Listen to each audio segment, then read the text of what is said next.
Lo que necesitamos es crear al nuevo Super Mario. Un personaje que guste a los niños, que se identifique con los adolescentes, con un diseño original, con personalidad, con colores vivos. Un brainstorming que le gusta a los niños de hoy en día, a los adolescentes, que está de moda. Dadme ideas, decid palabras, lo que se os ocurra. Auronplay, Super Mario, el multiverso, irse a Andorra, Fortnite, Mr. Jagger, el LOL. siguen jugando al LOL, Nunca dejaron de jugar. el ASMR, El Valorant, el Trap, las novelas turcas. la velada 2. Lo tengo.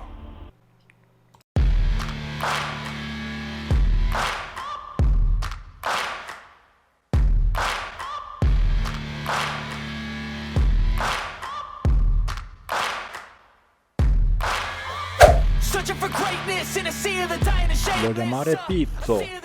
Pero, jefe, ¿Qué? ¿me das una chuchi? Hoy vamos a hablar sobre diseño de personajes. Y quiero hablar sobre esto porque buscando sobre el tema he visto, por ejemplo, un máster en diseño de personaje en el que te dice que aprenderás anatomía, volumen, interpretación, estilo, técnica, velocidad. O también he visto un artículo en la página notodoanimación.es escrito por Jonathan Cortés en el que se pretende recoger los principios básicos y fundamentales respecto a esto, al diseño de personajes, ¿no? Y algunos de esos principios son la personalidad, dividida entre los aspectos físicos y psicológicos del personaje que estamos diseñando, las líneas de acción del personaje, la silueta, los gestos. Y el artículo es muy bueno y os lo dejo en la descripción del vídeo, pero es que de todo esto se habla en este pedazo de libro que tengo aquí, que trata de animación.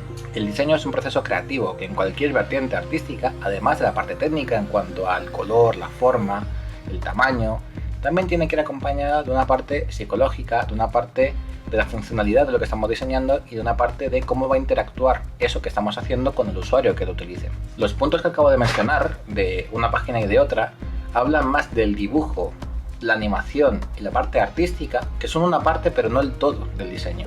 Y para empezar a hablar del diseño de personajes y dar un poquito la contraria a todo lo que acabo de leer, vamos a hablar de Pizzo.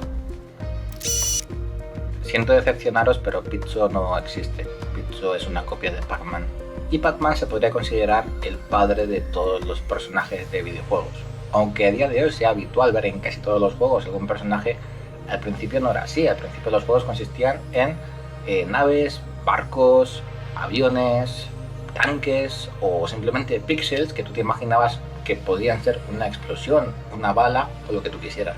Pac-Man fue el primer experimento entre mezclar una mascota corporativa y un videojuego. Funcionó muy bien. Y por cierto, la idea de este personaje surgió de una pizza a la que le falta una porción. No fue necesario estudiar la anatomía, la personalidad o el trasfondo del personaje para crear un fenómeno en cuanto a marketing sin precedentes. De repente, gracias a un círculo amarillo, empezaron a fidelizarse miles de clientes, a crear merchandising e incluso series de televisión basadas en él. Y a partir de ahí empezaron a nacer los personajes que todavía conocemos a día de hoy, que en su momento, además de representar un videojuego, eran también en gran parte representantes de una marca o de una consola en concreto. Nintendo tenía Super Mario, Sega, y a su vez Mega Drive, tenían a Sonic. Tiempo después, PlayStation creó a Crash Bandicoot, y así diferentes marcas que competían entre sí fueron creando imágenes que representaban de alguna forma su consola. El tener un personaje relacionado con tu marca o con tu videojuego, en primer lugar, da una diferenciación entre tu producto y el de los demás. También lo hace más fácil de recordar, lo hace más amigable con el jugador. Entre otras ventajas que tienen más que ver con la psicología que con lo bien dibujado que estuviera Kirby. Y quizá en el sector de los videojuegos sea destacable que la figura del personaje tiene un peso casi tan importante como el de un famoso de representar cualquier marca de cualquier empresa.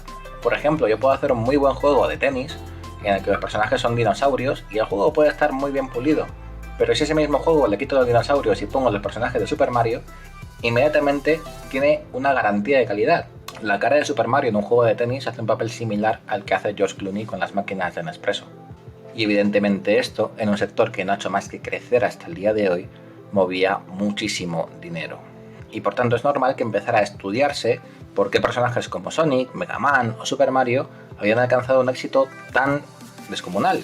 Y evidentemente muchas empresas quisieron replicar esto para conseguir los mismos resultados. El problema es quizá que aunque tú te bases en los factores internos de un producto y compruebes la personalidad de un personaje, compruebes la anatomía de ese personaje, los colores que han utilizado, etc., no puedes controlar las variables externas que hicieron de ese personaje un éxito. Esos personajes se desarrollaron en un determinado momento, para un determinado público, con un determinado mercado. Y aún a día de hoy, 25 o 30 años después, seguimos jugando videojuegos de Super Mario y Sonic sigue haciendo películas. Mientras que decenas y cientos de intentos de plagiar esos personajes quedaron por el camino y fueron totalmente olvidados. Hay un artículo que encontré por internet que se llama Las mascotas corporativas de los videojuegos, de los años 90, un símbolo de los millennials, escrito por Pedro Vázquez Miraz de la Universidad de Medellín. Os lo voy a dejar en la descripción del vídeo. Más o menos por la mitad del artículo se hace una comparación que me parece bastante acertada entre todos estos personajes que intentan replicar lo que consiguió Sonic o lo que consiguió Super Mario y el capítulo de Pucci de Los Simpsons. I have to go now. My planet needs me. ¿Qué quiero decir con todo esto? ¿Que no se pueden crear nuevos personajes? ¿Que no vas a llegar nunca tan arriba como llegó Super Mario? Bueno, pues vamos a pensar en ello. En primer lugar, los que crecimos jugando Super Mario o al Sonic, seguimos vivos. Y somos los que a día de hoy consumimos productos de este tipo. Y no solamente los consumimos, sino que también influimos en las nuevas generaciones para que vean la película de Sonic o jueguen con nosotros a Super Mario World o al Mario Party. Aún así, nada es para siempre. En algún momento dejará de existir Super Mario, Sonic y habrán nuevas cosas. Pero el camino para llegar a ser Super Mario ya no puede ser el mismo que siguió Super Mario hace 30 años, porque la sociedad ha cambiado y lo que quedó atrás, quedó atrás. Lo que yo experimenté jugando, por ejemplo, a Sonic por primera vez, es algo que nunca van a experimentar las nuevas generaciones al tener miles de videojuegos disponibles al alcance de la mano en su teléfono móvil. Y estoy bastante convencido de que a día de hoy triunfará mucho más un personaje si inviertes en publicidad para que salga por internet todos los días en diferentes redes sociales y haces merchandising de ese personaje, que si te basas simplemente en hacer una personalidad de un dibujo y una técnica buenísima. Eso por sí solo no lleva a ninguna parte. Te planteo una pregunta. ¿Tú crees que cuando hicieron la primera película de Gru tenían pensado sacar una película solamente de los Minions? ¿O más bien esperaron a ver la aceptación del público, las opiniones, y después dijeron, aquí hay potencial, así que vamos a invertir millones en merchandising y en publicidad? Quiero decir con todo esto que los tiempos cambian y hacer un buen dibujo no es suficiente, porque hay miles de buenos dibujantes. Así que si según yo un buen dibujo o una buena animación no son suficientes para convertir un diseño de personaje en un buen diseño, ¿qué hace un buen diseño de personaje? Pues te diré que depende del juego. Por ejemplo, para un videojuego con partidas cortas, sin trasfondo y sin historia, ya se ha demostrado que los personajes buenos son los muy estereotipados y con poquito trasfondo, como por ejemplo los de Overwatch o League of Legends. Pero los personajes del LoL tienen mucho trasfondo. No, los personajes de Overwatch o del LoL son totalmente estereotipados. O sea, tienen un vaquero que es un vaquero. No fue hasta después de que el juego fuera un éxito en el que empezaron a desarrollar cómics, libros e incluso ahora una serie para satisfacer la demanda de sus jugadores que querían saber más sobre esos personajes, pero de base eran estereotipos totalmente, y eso funciona. Por otra parte, en juegos de acción en los que vas a estar viendo al mismo personaje durante toda la partida, pero que no va a tener demasiadas líneas de diálogo, pues también queda demostrado que un diseño sencillo, no demasiado enrevesado, con no demasiada personalidad, pero fácilmente reconocible, puede ser un éxito, como por ejemplo lo fue Hollow Knight o Shovel Knight, por decirte dos caballeros. Por contra, para un juego que tenga un antagonista o un enemigo final, el buen diseño suele ser el que marca muy bien la personalidad de ese personaje. Y para eso sí que los principios de animación de los que hablábamos antes tienen mucho sentido, porque tradicionalmente ya existen ciertos rasgos que nos hacen saber que un malo es malo, como por ejemplo una nariz más puntiaguda o una barbilla también más afilada, una sonrisa más macabra, unos ojos más pequeños. En definitiva, en caso de los antagonistas podemos exagerar rasgos que hagan ver que el malo es malo, y eso suele funcionar bastante bien. Y todo lo contrario suele ocurrir con los protagonistas de los juegos de rol, como por ejemplo Link del Zelda o Byleth de Fire Emblem, o prácticamente todos los protagonistas de los Dragon Quest. Estos personajes son totalmente planos, carentes de emociones y de personalidad.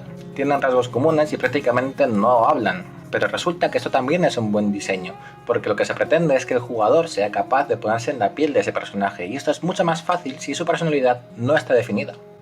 Así que, ¿un tío en una armadura azul podría ser un buen personaje? Pues sí.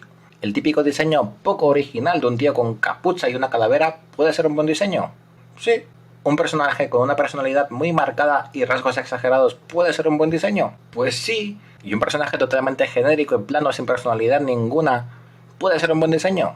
Todo depende de lo que quieras conseguir con ello y depende del juego que estés haciendo. Y como veis, hacer un buen diseño no solamente tiene que ver con la parte artística en cuanto a las líneas, los rasgos faciales, etc., que son cosas más bien de dibujo o animación, que por cierto, este libro es la bomba, os lo recomiendo y os dejo el enlace en la descripción del vídeo. Es la Biblia del animador, buenísimo. Y por último, deciros como siempre que si os ha resultado interesante, dejadme un like, o no si no queréis. Me gusta que dejéis comentarios porque me gusta revisarlos y contestar y ver qué opináis, sea bueno o malo. Lo malo es también, os contesto igual. Así que suscríbete y con tu apoyo algún día crearé Sword Art Online. Hasta luego.